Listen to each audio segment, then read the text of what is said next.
Right disclaimer under Section 107 of the Copyright Act 1976. Allowance is made for fair use for purposes such as criticism, comment, news reporting, scholarship, and research. Fair use is a use permitted by copyright statute that might otherwise be infringing. Nonprofit, educational, or personal use tips the balance in favor of fair use.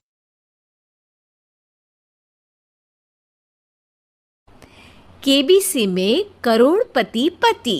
सूरज के जीवन का एक ही फंडा था कि मेहनत तो गधा भी करता है, घर बैठे जो कमाए समझदार वही होता है। इसीलिए उसने कभी नौकरी ही नहीं ढूंढी। इस बात से हालांकि उसकी पत्नी शिखा बिल्कुल भी अग्री नहीं करती थी, पर फिर भी सूरज को समझाना बेकार था।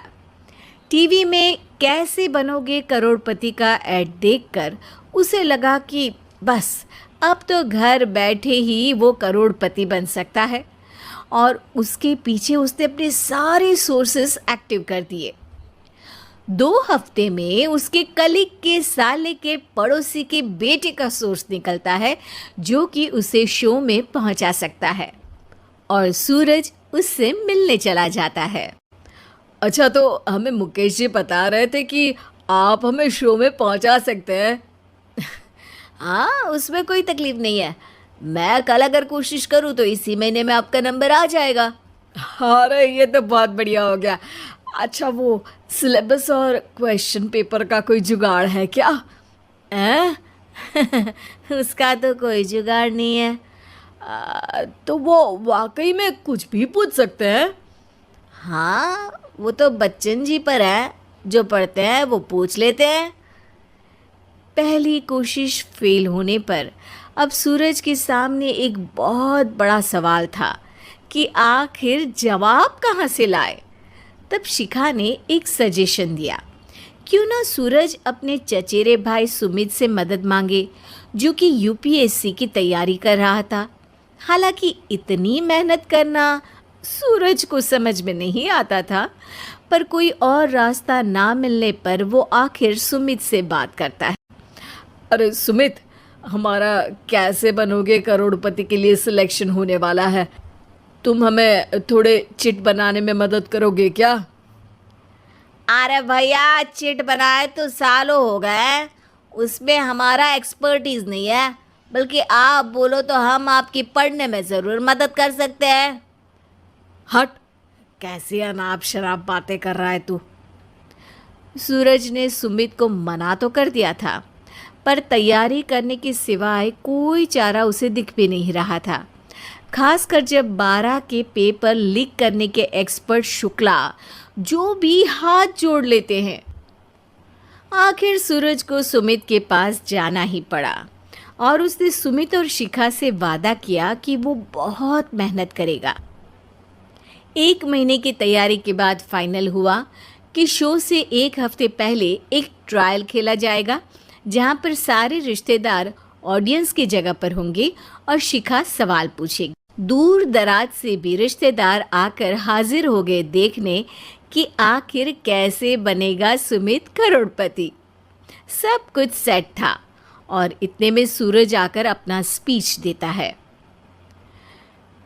ये 1 महीना मेरे लिए आसान नहीं था, पर अपने भाई सुमित और अपनी पत्नी शिखा की मदद से मैं इतनी दूर पहुंच पाया हूँ। मेरे मम्मी पापा के आशीर्वाद ने भी बहुत साथ दिया है मेरा। मैं उम्मीद करता हूँ कि आज के शो में आप लोगों को बहुत मज़ा आएगा। साक्षी पहला सवाल पूछती है और पूरे कमरे में सन्नाटा छा जाता है। इंडिया में कितने स्टेट्स हैं?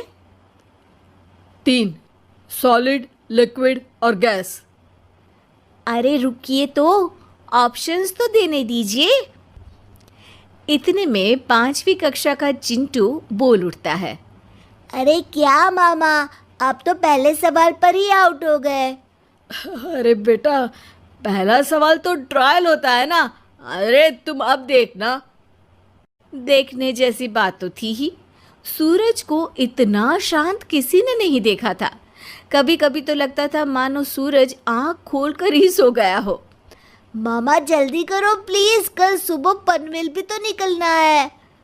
अरे हट, कंसंट्रेट करने दे मुझे। 3 सवाल में 3 लाइफलाइन खत्म हो चुकी थी, और अब चौथे सवाल पर भी सूरज का मौन नहीं टूटा, पर सूरज अभी भी हार मानने को तैयार नहीं था।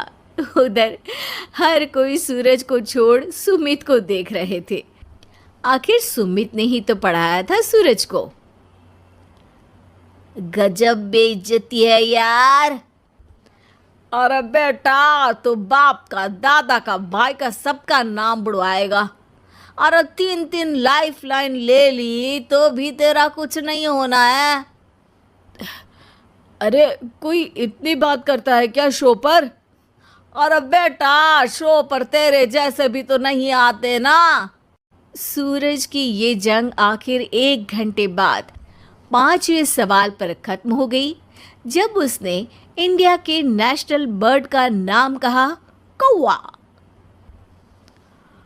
अरे बेटा, मज़ा तो बहुत आया, बस थोड़ा टाइम पर ख़त्म होता तो आनंद भी आ जाता।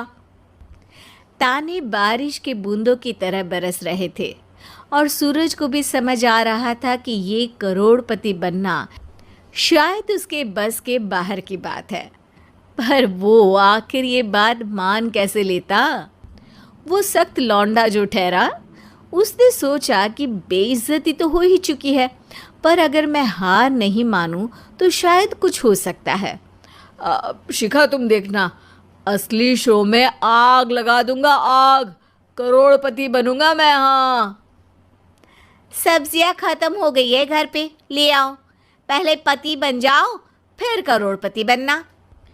अरे गजब बेइज्जती है यार। बेटा, अभी तो घर पर ही हुई है, 1 हफ्ते में तो तुम देश के सामने करवा कर आओगे। वैसे जब टीवी पर जाओ ना, तो बस अपने मम्मी का ही नाम लेना, ठीक है? कोई पूछे तो बोलना कि पापा नहीं है मेरे। अरे पढ़ाई की, पेपर निकलवाए, इतने सारे लोगों को खाना खिलवाया, क्या फ़र्क पड़ा? इसीलिए मैं कहता हूँ कि मेहनत तो गधा भी करता है, घर बैठे जो कमाए वही सिकंदर। लेकिन मामा, गधे भी जानते हैं कि हमारा राष्ट्रीय पक्षी मोर है।